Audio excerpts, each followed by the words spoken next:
Vamos a ir hasta Hechos 6, los versos del 1 al 7. Hechos 6, versos del 1 al 7, dice de esta manera. Espero que todos lleguen allí. Verso 6, versos del 1 al 7. Dice así: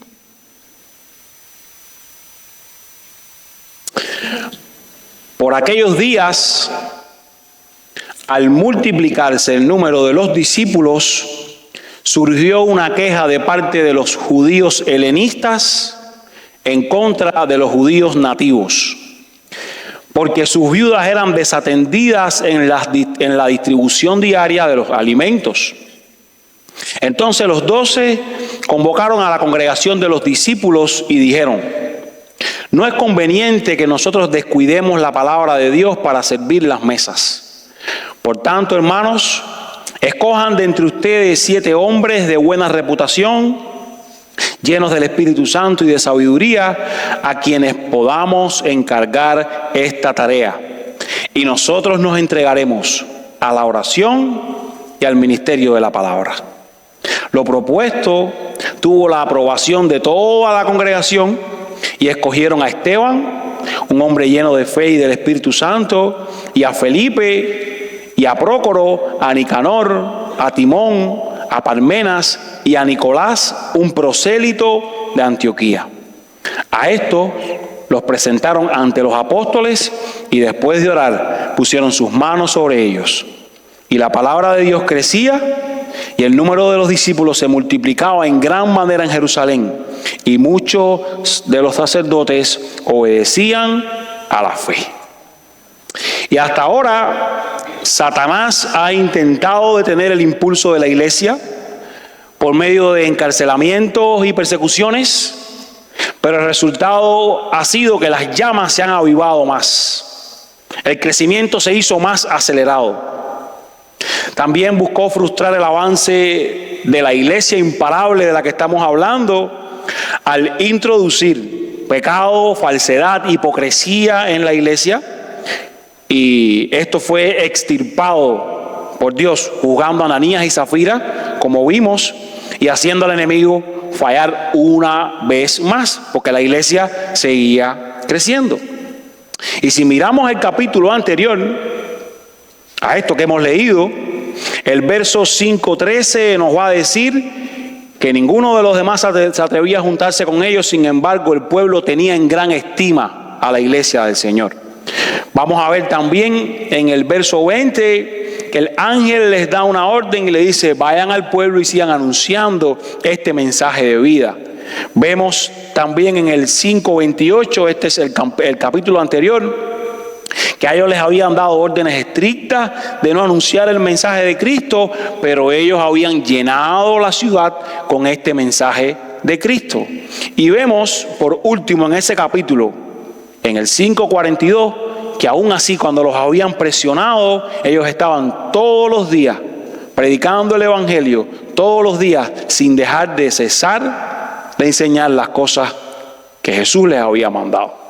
Entonces ahora viene el enemigo con una nueva estrategia. Ahora viene el enemigo a distraer a la iglesia para que la palabra una vez más no sea proclamada. Crear disensión desde el interior, división, quejas, distracciones. Y esto es algo gravísimo, porque una iglesia que está dividida, una iglesia que está distraída, en lo que se enfoca es en el conflicto que tiene. Gasta en ello sus energías. Se sumerge tanto en el punto que quieren debatir, afirmar, llevar adelante, que se ve imposibilitada de alcanzar al perdido. Están enfocadas, distraídas en algo que verdaderamente no tiene razón. ¿Cómo fue resuelto este asunto? Bueno, se nombraron 7 hombres de entre ellos mismos dentro de la congregación que se iban a encargar de atender las necesidades que estaban habiendo, y esto evitó la división que se estaba creando. Esto hizo que el plan del enemigo fuera frustrado una vez más, y se organizó la iglesia de tal manera que cada cual estaba enfocado en la labor que él tenía. Cada cual estaba enfocado en la misión que él tenía. Por eso esta es mi invitación para ustedes en esta tarde. Cumplamos cada uno con nuestro rol para que el ministerio de la palabra y la oración no sea descuidado y disfrutemos del crecimiento adecuado. Una iglesia en la que cada cual está cumpliendo con su rol, miembros, maestros, líderes, pastores, niños, cada uno disfruta del crecimiento adecuado. Y el hecho de que la congregación cumpliera su rol era necesario. Que hermanos serviciales, como personas que iban a servir, se encargaran de suplir necesidades, también era necesario. Que los apóstoles, los pastores, los maestros de la iglesia se concentraran en la palabra, también era necesario. Que la unidad y el crecimiento de la iglesia se estaba viendo amenazado, era algo muy cierto si estas cosas que hemos mencionado no eran cumplidas. Y la verdad es que había un problema real. Un problema producto del crecimiento, producto de la multiplicación. Si usted va hasta allí, hasta el capítulo 6, lo primero que nos dice el verso 1 es: por aquellos días, ¿al pasar qué? Al multiplicarse el número de los discípulos, surgió una queja. O sea, por el crecimiento, porque la iglesia comenzó a crecer, comenzó a pasar algo que anteriormente, cuando eran menos, no estaba pasando. Y Lucas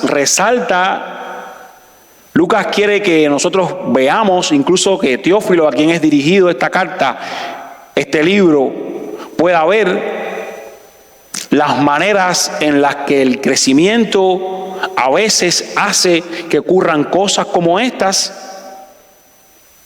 y las maneras en las que nosotros podemos combatir eso, las maneras en las que podemos abordar eso. Así es que mi primera enseñanza para usted en esta tarde es la siguiente: la multiplicación, el crecimiento, trae retos que deben ser sabiamente abordados.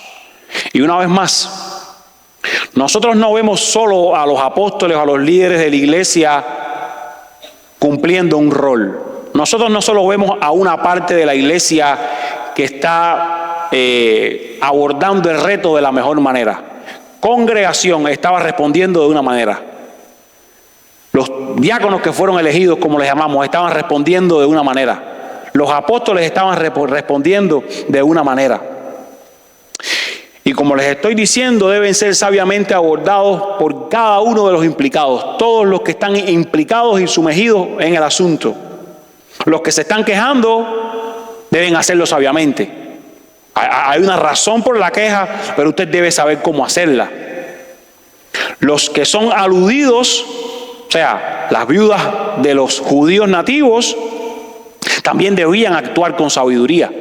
Debían no ponerse celosos porque estos estaban pidiendo también que a ellos fueran atendidos. Los que pueden dar la solución también debían estar enfocados en cómo actuar sabiamente. Y finalmente, el liderazgo espiritual también necesitaba abordar estos desafíos salomónicamente, con sabiduría. Aquí no se queda nadie afuera. Todo el mundo cumple un rol. Todo el mundo tiene que sabiamente saber cómo actuar para resolver las cosas que pasan en la familia de la fe. Y una vez más, producto de este crecimiento, surge esta queja de la que estamos hablando, de la cual es necesario explicar un par de términos. El primero, ¿quiénes eran estos griegos? ¿O quiénes eran las viudas de estos griegos o judíos helenistas, como también dice mi versión? Bueno, ellos eran judíos de habla griega. Quizás habían nacido fuera de Jerusalén, fuera de la región de Judea. Habían nacido en la diáspora, en la dispersión.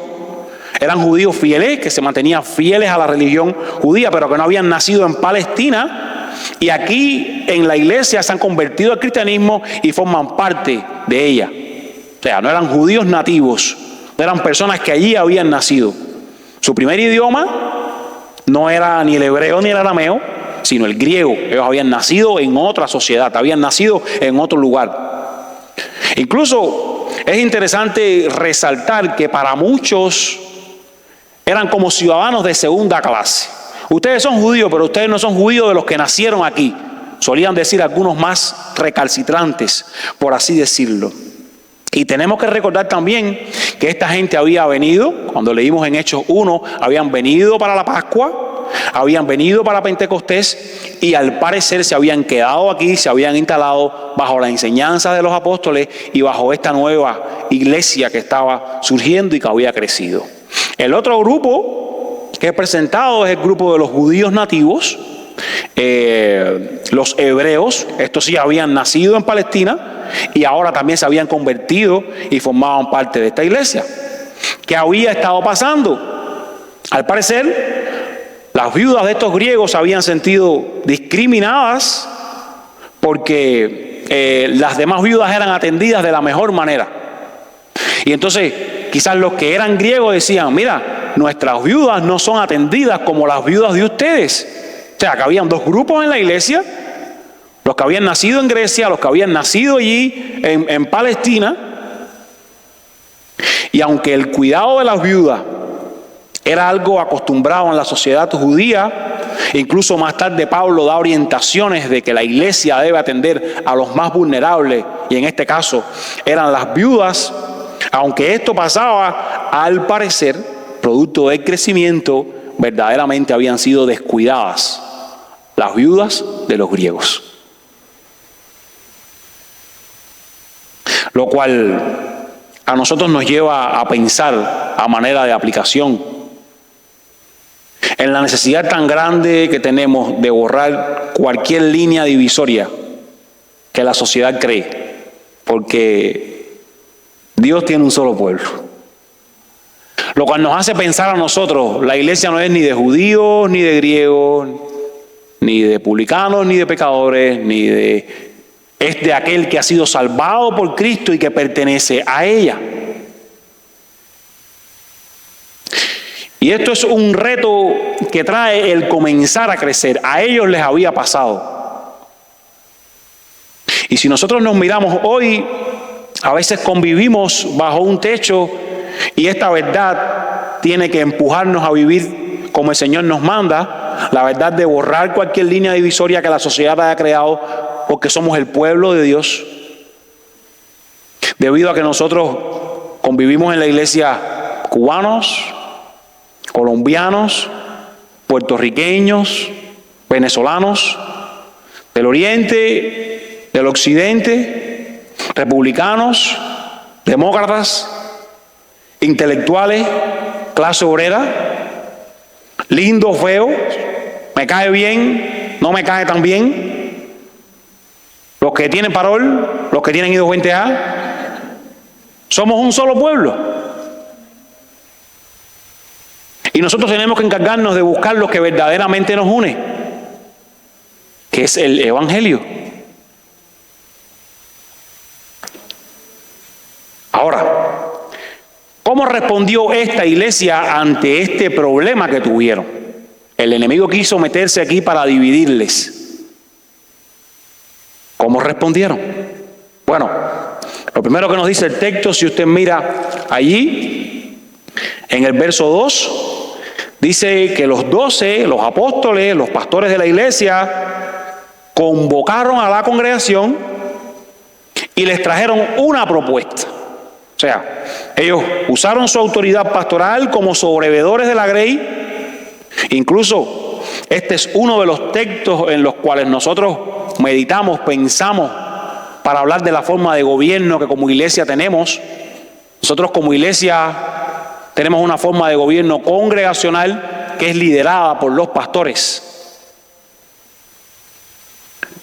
Y cuando nosotros vemos que ellos convocan a la congregación y les dicen, no es conveniente que descuidemos la palabra para servir las mesas, nosotros les invitamos a que ustedes hagan lo siguiente: escojan de entre ustedes a personas con estas calificaciones, de estas maneras, y nosotros entonces nos vamos a encargar del ministerio y de hacer lo que tenemos que hacer. Ahora, aquí hay una serie de detalles interesantes que debemos mirar.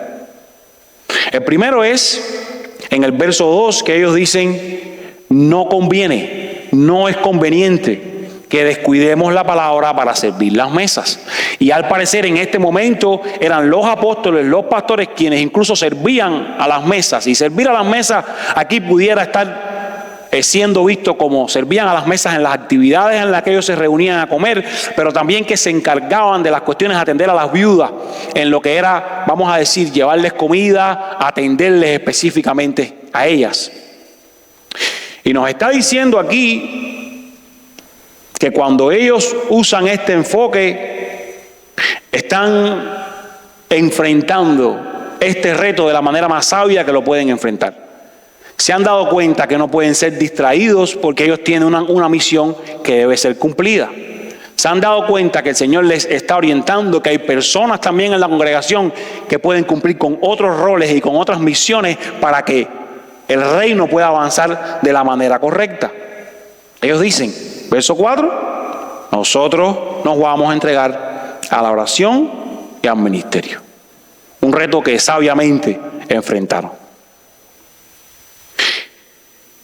Y nosotros vemos cómo en medio de necesidades que estaba teniendo la iglesia, cómo en medio incluso de un conflicto, los apóstoles pusieron la palabra de Dios por encima de las necesidades físicas de la congregación.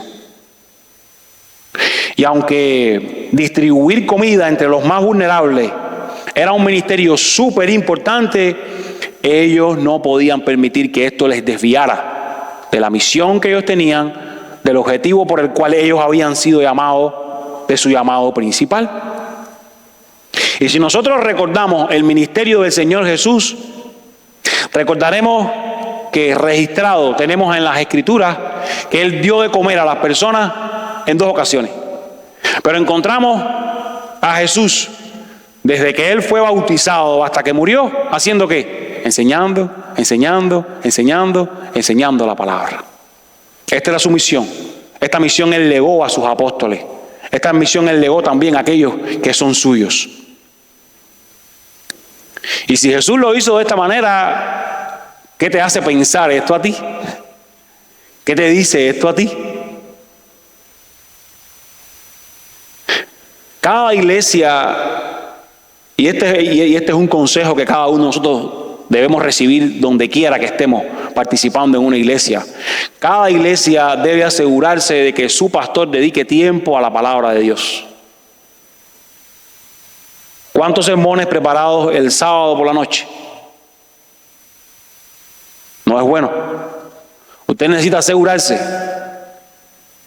de que su pastor, de quien le enseña, esté teniendo el tiempo, esté dedicando el tiempo que la palabra necesita.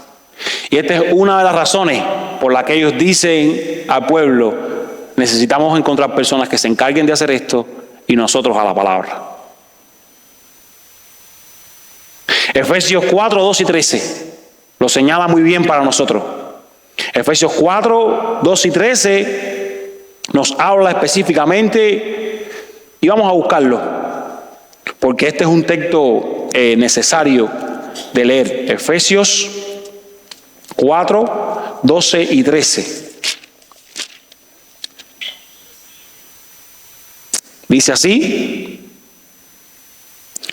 dice el 12, que los maestros en la iglesia, los líderes espirituales en la iglesia, están allí a fin de capacitar a los santos para la obra del ministerio, para la edificación del cuerpo de Cristo, hasta que todos lleguemos a la unidad de la fe y del pleno conocimiento del Hijo de Dios, a la condición de un hombre maduro, a la medida de la estatura de la plenitud de Cristo.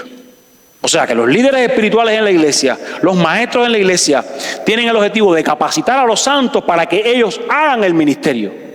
Escucha qué interesante. Y a veces estamos esperando, no sé de dónde salió, otras muchas cosas que no tienen nada que ver con estas, que son necesarias, que han de ser hechas, pero esta ha de ser la fundamental. Dice que un día se le acercó un joven a Barnhouse. Este es un predicador dotado de por allá arriba, de por Filadelfia. Se le acercó un joven y le dijo a él: yo daría el mundo entero por predicar igual que usted. Le dijo a este famoso predicador. Y este famoso predicador le respondió: muy bien, porque eso es exactamente lo que te costará. No va a ser fácil. Si quieres hacerlo, necesitas dedicarle el tiempo necesario. Necesitas morir por ello. Necesitas entregarte completamente a ellos. De tal manera, hermanos, que nosotros no podemos olvidar en nuestras iglesias la centralidad de su palabra, la centralidad de la oración. En nuestros líderes, en nuestras vidas personales, nosotros no podemos olvidar en nuestras casas, los hombres como pastores de nuestras casas, la centralidad de la palabra, la centralidad de la oración. Ahora bien, no por esto podía ser obviado el asunto de las viudas. No podía decir: ya, se quedaron las viudas sin comer. Y esta es la razón por la cual los apóstoles toman la iniciativa, ellos mismos toman la iniciativa, ellos son directivos y les dicen: escojan de entre ustedes 7 hombres con estas características. Es por esto que nosotros también como iglesia pedimos a la congregación que esté nominando diáconos, que esté pensando en personas que ellos mismos hayan reconocido en la congregación, que ellos hayan visto que tienen características para servir en la iglesia. Y hablamos en las clases sobre qué era un diácono, porque a veces las personas tienen una concepción, una idea de un diácono que es errada, que no es la bíblica. Diáconos son personas que tienen características de consagración al Señor y que están entregados al servicio, que sirven. No es una posición, no es alguien que está mandando, no es alguien que está tomando decisiones en la iglesia. Y ellos son bien directivos, ellos les mandan a escoger las personas como debían escogerlas, porque esta es la tarea de una iglesia que pastores están dirigiendo. Ellos cumplen con su función y los pastores cumplen con la suya. Y escuche, las elevadas cualidades que los apóstoles dan con respecto a las personas que iban a ser servidores muestra cuánto valor tiene servir las mesas. Porque a veces la gente no valora el servicio. A veces la gente le gusta más estar parada aquí enfrente. A veces la gente le gusta más ministerios que tengan que ver con predicación, con enseñanza. Y ellos, aunque querían dedicarse a la oración, no menospreciaron el ministerio de servir las mesas. Y es por eso que dicen: las cualidades y las actitudes de quienes van a encargarse de servir en la iglesia deben ser estas tan elevadas. Por eso las ponen así, porque también es importante servir a las mesas. Porque también era importante para ellos las viudas griegas. Y de esta manera se lo demuestran. Ustedes nos interesan. No les vamos a poner al último que llegó a hacer eso. Le vamos a poner gente en la iglesia que verdaderamente tenga un amor y una pasión por servirles a ustedes. Este es el punto. Ellos les van a servir, ellos se van a encargar de hacerlo. Entonces, se dan aquí algunos detalles. Estos serían hombres, en primer lugar, de la congregación. Él le dice allí: escojan de entre ustedes. No lo van a importar, no lo van a traer gente que estén entre ustedes, que ustedes les han visto vivir. Estos hombres van a estar teniendo una buena reputación, y esto significa una reputación que es confirmada por el testimonio que usted ha dado. Buena reputación es lo que otros opinan de usted por su proceder. Y mire usted qué interesante, porque a veces nosotros decimos: no me importa lo que diga la gente. A veces en lo que la gente dice hay algo de razón. Por lo que la iglesia decía de esta gente, por la buena opinión que la iglesia decía de esta gente, ellos también fueron escogidos. A Dios le importa. Lo otro que dice allí es que ellos debían ser llenos del Espíritu Santo. Y una vez más, a veces pensamos en lleno del Espíritu Santo como algo, como si fuera llegar al tercer cielo. Pero estamos hablando de personas que se someten al control divino en toda área. En personas que quieren ser vaciados de ellos y que Dios controle su vida, que Dios le dirija en cada pensamiento, en cada acción. Porque si usted se pone exigente y no lo miramos de esta manera, no cumpliría nadie con estos requisitos, solo Cristo. No estamos hablando de gente perfecta. Estamos hablando de gente que está luchando con sus cosas, que está diciendo: Dios, yo quiero que tú seas primero. Yo quiero que tú tomes el control de mi vida. Y que eso se ve en una vida que constantemente lo está intentando, lo está viviendo. Ellos además debían ser llenos de sabiduría. Y llenos de sabiduría es diferente a inteligencia. Escuche esto. Es la habilidad dada por Dios para aplicar la Biblia a la vida cotidiana, a las decisiones cotidianas. Por último dice: a ellos vamos a encargar esta tarea. Y escuche, estar lleno del Espíritu da la sabiduría que necesitamos para cumplir con esta misión. Estar lleno del Espíritu permite que cada persona en la iglesia cumpla con su rol. El pueblo que está escogiendo, los que son escogidos, los pastores que predican, cada cual tiene que hacerlo. Y usted concordará conmigo que hay mucha gente con doctorados que no son sabios. Ser sabio es una mente que ha sido moldeada por lo que la Biblia le ha enseñado. No es solo conocer de memoria textos, no es solo conocer de memoria doctrina, es caminar en ello, es vivir por ello. Es decir, no sé cómo voy a enfrentar esto, pero la Biblia me dice esto, voy a intentar, voy a salir caminando a hacerlo. No voy a hacer lo que me da la gana. Y para ser justos con el texto que estamos leyendo y que tenemos enfrente, es necesario señalar que a estos hombres no se les reconoce como diáconos aquí. Aquí no viene la palabra diácono en ningún lugar en este texto que estamos leyendo. Aunque ellos realizaron la tarea que más adelante se reconocería como diáconos, no podemos decir cuando leemos este texto que ellos eran diáconos en aquel momento. Tenían cualidades, vivían lo que un diácono después vemos reflejado en la Biblia que hacía, pero eso no lo dice literalmente en texto. Estos fueron los primeros diáconos de la iglesia, como algunos suelen decir. ¿Fueron los primeros servidores? Sí. ¿Fueron las primeras personas que fueron llamados? Sí. ¿Estaban cumpliendo con las misiones que los diáconos dicen? Bueno, en ese sentido, sí. Tenemos características allí de las cuales los diáconos pueden tomar. ¿Dónde se nos describe a plenitud características de diáconos? Así, mandatoriamente, requisitos, en 1 Timoteo. Dice allí en 1 Timoteo 3, los versos del 8 al 3, y tengo que leerlo.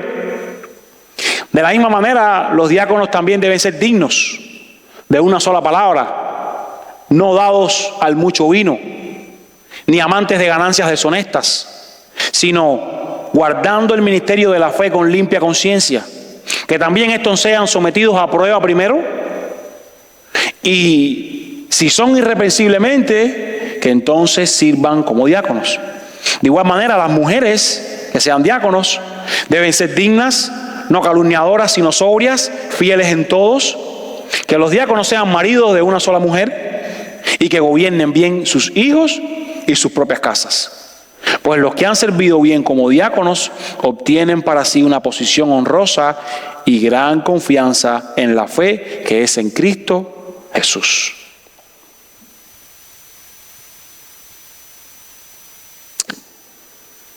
Y estas características que nosotros encontramos en Timoteo, primero de pastores y después de diáconos, yo creo que debieran estar presentes en cada cristiano.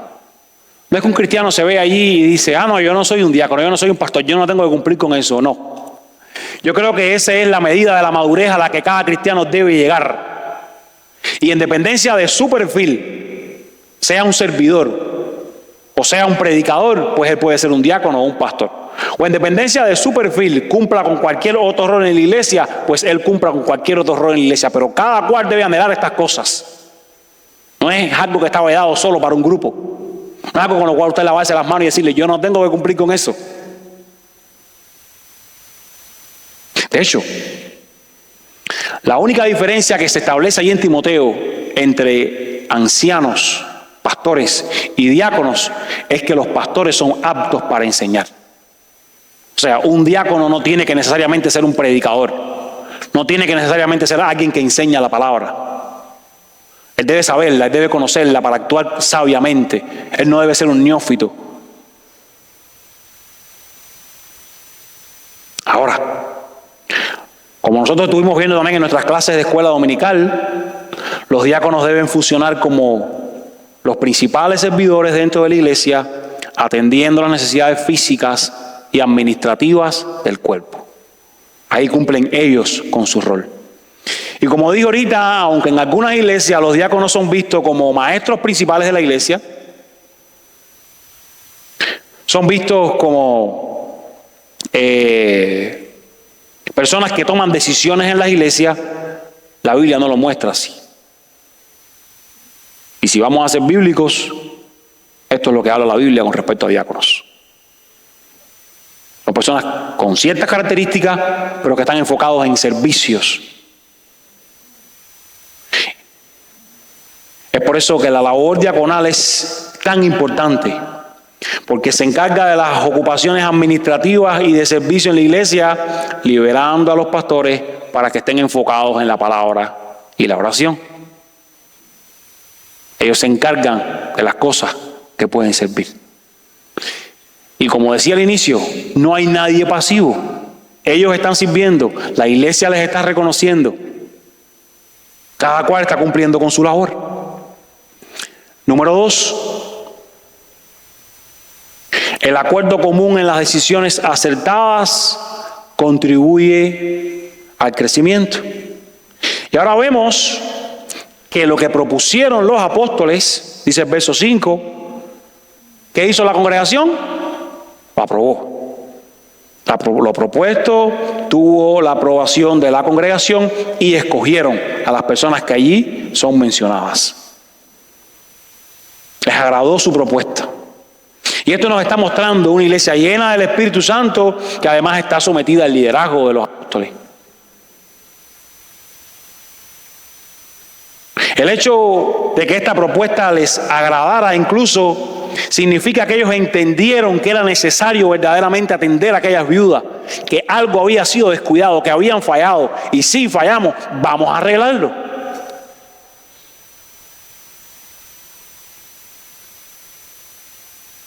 Esto nos muestra que se necesitan hermanos en las iglesias con este llamado para que los pastores puedan dedicarse a hacer su trabajo con la palabra, con la oración. Entonces, escogieron allí a 7 y se menciona por primera vez aquí a Esteban. Incluso, es un detalle, Esteban está lleno del Espíritu Santo, varón de fe. Y después vamos a ver a Esteban en el capítulo 7 incluso morir por el Evangelio. Menciona a Felipe, que también es conocido como un evangelista, después en el libro de los Hechos. Y los demás, quizás no tenemos todas las referencias para conocerle, pero es muy interesante que se menciona también aquí a un Nicolás, que nació gentil, un prosélito, que se convirtió al judaísmo y ahora es un seguidor de Jesús. O sea, estamos viendo aquí que ya la iglesia tenía un gentil convertido en sus filas. No eran solo judíos los que allí estaban. Hay un prosélito que se está diciendo que es específicamente de Antioquía. No es de los judíos, no es del pueblo de Dios. Pero hay un detalle aquí importantísimo. Estos 7 hombres que escogieron tenían nombres griegos. ¿Ve usted qué interesante? Lo que nos sugiere que ellos no eran de Jerusalén, que ellos eran griegos. Y si usted se acuerda, ¿qué viudas habían sido afectadas? ¿Las viudas de quién? Las viudas de los griegos. Así es que, si estas viudas sintieron en algún momento desprecio, si los líderes griegos dentro de la iglesia sintieron en algún momento desprecio, ahora los pastores y la iglesia ha sido tan sabia que les ha dicho, miren, a quienes vamos a poner a servirles van a ser griegos, para que ustedes estén cómodos, para que ustedes estén tranquilos, para que ustedes sientan que verdaderamente les amamos. Quienes coordinarán todas las cosas relacionadas con la atención de las viudas, incluso también de los judíos, serán griegos. Cuán sublime demostración de amor y de unidad en la iglesia primitiva. Y no vemos por ningún lado, por eso digo que cada quien debe cumplir su rol, no vemos por ningún lado que las viudas hebreas hayan dado un complaint, hayan dicho, ¿y por qué son 7 griegas? Pongan 4 y 3, o pongan 3 y media y 3 y media para ser más justo. No. Ellos lo aprobaron. Ellos estuvieron de acuerdo. Cada cual estaba cumpliendo con su rol, cada cual estaba en una misma página, estaba en una misma sintonía. Aceptaron esto. Y yo miraba esto, amados, porque a veces nosotros en la iglesia las protestamos todas. Todas. A veces no nos sirve ninguna. Vamos a hacer esto, vamos a hacer lo otro, Y a veces tiene más que ver con un carácter que tengo yo de gruñón, que no estoy de acuerdo con nada, que no me sirve nada. Pero esto no es lo que estamos viendo aquí. Aquí estamos viendo que traen una recomendación, que la misma iglesia se pone de acuerdo para decir, si viudas griegas le van a atender, es necesario que se haga esto ahora. Y lo llevan a cabo. Entonces vemos otra decisión bien tomada. Y además, dice allí, afirmada por los apóstoles. Ellos los trajeron a los apóstoles, ellos oraron y impusieron las manos sobre ellos, diciendo la elección que hicieron fue buena. Esto evitó la división y no dejó lugar ninguno al enemigo. Cada cual cumpliendo con su rol. La iglesia escogiendo de la mejor manera. La iglesia griega aceptando lo que había recibido. Aparte de la iglesia judía, sin ningún tipo de problema con que se hubiera hecho de esa manera. Los diáconos listos para servir. Los apóstoles en su misión con la palabra. Cada cual cumpliendo con su misión. Es por esto que los diáconos son un regalo para la iglesia, porque promueven y preservan la unidad con el servicio que ellos hacen. Y escuche, porque este es un tema importante en este texto.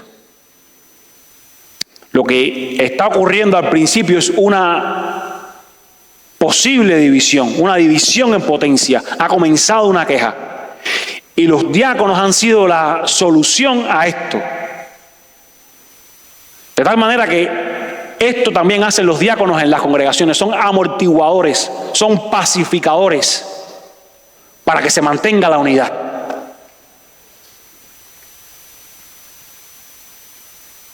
Cuán diferente a lo que vimos por ahí, ¿verdad? Lejos de preservar, dividen. Lejos de ayudar a que haya acuerdo, ponen cartas de despido sobre las mesas. Recoge y vete.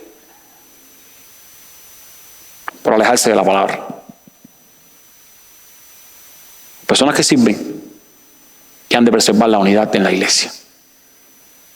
Ahora, mire usted el verso 7. Porque en el verso 7 dice que la palabra de Dios, ¿qué hacía? Crecía. Y el número de los discípulos, ¿qué cosa? Se multiplicaba.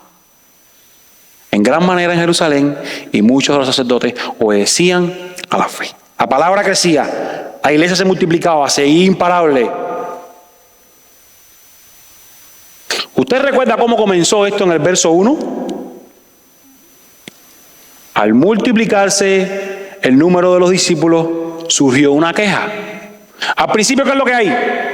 Crecimiento de la iglesia, y hay una queja que atenta contra este crecimiento.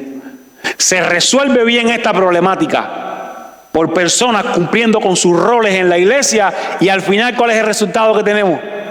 Crecimiento otra vez. Es por eso que tenemos que hacer lo que dice la Biblia.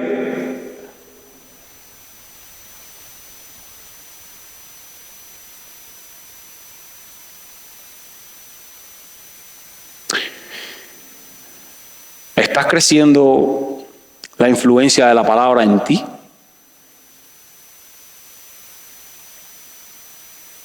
Y esto te lo pregunto porque a veces leemos y leemos, pero no está transformando en nuestra vida lo que leemos. No solo estamos hablando de palabras en cantidades, estamos hablando de que la palabra crezca su influencia en nosotros. ¿Está creciendo la influencia de la palabra de Dios en tu vida? Usted mira para atrás y usted dice, yo soy más obediente a la palabra, yo estoy viendo cómo la palabra crece. No estoy hablando de que te sepas más versos, no estoy hablando de que domines más doctrinas. Esto es lo que más nos interesa. Y a veces vamos a los grupos de comunidad y lo que más nos interesa es precisamente esto. ¿Cómo te habló? No quiero que me diga qué dijo MacArthur ni qué dijo no sé quién. Algunas de esas cosas las exponemos aquí en el púlpito. ¿Cómo te habló a ti? ¿Cómo crece esto en ti? ¿Cómo te motiva a vivir? ¿Cómo te hace diferente? Pero lo que pasa es que como a veces no está haciendo mucho, preferimos hablar de otra cosa y teorizar de esto o de aquello. Apliquémosla a nuestra vida, que ella crezca en nuestra vida, que ella transforme nuestra vida. Y esto valida la idea de que cada cual debe cumplir su rol en la iglesia, para que el ministerio de la palabra no sea descuidado y la iglesia crezca como debe crecer. Pero se nos dice algo al final aquí importantísimo y vamos a terminar con esto. Dice que muchos sacerdotes, ¿qué hacían? Obedecían a la fe.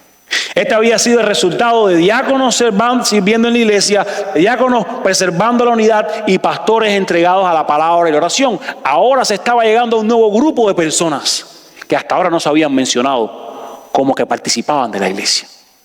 Hasta ahora, sacerdotes más bien habían sido mostrados como personas que eran oponentes. Y un pequeño detalle, los sacerdotes y los levitas en el Antiguo Testamento eran los encargados de administrar la distribución de los recursos provenientes de los diezmos para atender a los necesitados. Ellos lo hacían en el Antiguo Testamento como levitas. Y Lucas pudiera estar sugiriendo aquí que mientras estos sacerdotes veían a esta comunidad prestar atención a los más vulnerables, su corazón fue abierto quizás al Evangelio. Ellos vieron, esta es una iglesia que cada cual está cumpliendo su rol, que están haciendo lo que nosotros hacíamos y debemos hacer. Déjame mirar este mensaje. Déjame ver qué está pasando aquí. Amados, una iglesia organizada, unida y bien enseñada es un poderoso testimonio para el perdido. Cumplamos cada cual con nuestro rol para que el ministerio de la palabra y la oración no sea descuidado y disfrutemos de ese crecimiento adecuado. Cada uno tiene un rol. ¿Cómo estás cumpliendo tu rol? ¿Qué estás haciendo en la grey del Señor? Por eso se te va a pedir a ti cuenta, no a mí. A mí se me va a pedir cuenta por yo hacer lo que yo tengo que hacer, a usted por lo que usted tiene que hacer. Y necesitas la sabiduría de Dios para discernir el llamamiento de Dios a tu vida, de tal manera que tú puedas entregarte a ello con total dedicación. Necesitas escuchar de Dios, ¿qué quieres que yo haga? ¿Cuál es mi lugar en la iglesia tuya? Porque tienes un lugar. Aquí no se quedó afuera nadie. Los inconversos son los que se quedan afuera. Y para ellos hay espacio también. El espacio de que puedan recibir el amor de Dios. Y así la palabra va a crecer.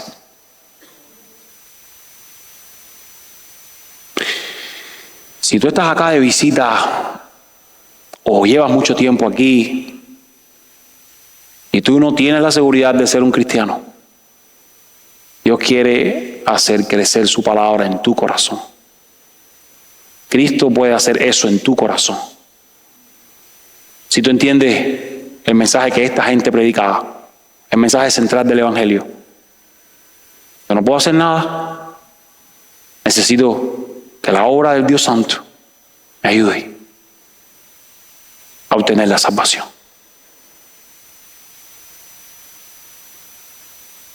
necesitas enfocarte en ello. ¿Qué cosas debes priorizar? ¿Qué Dios te llama a priorizar?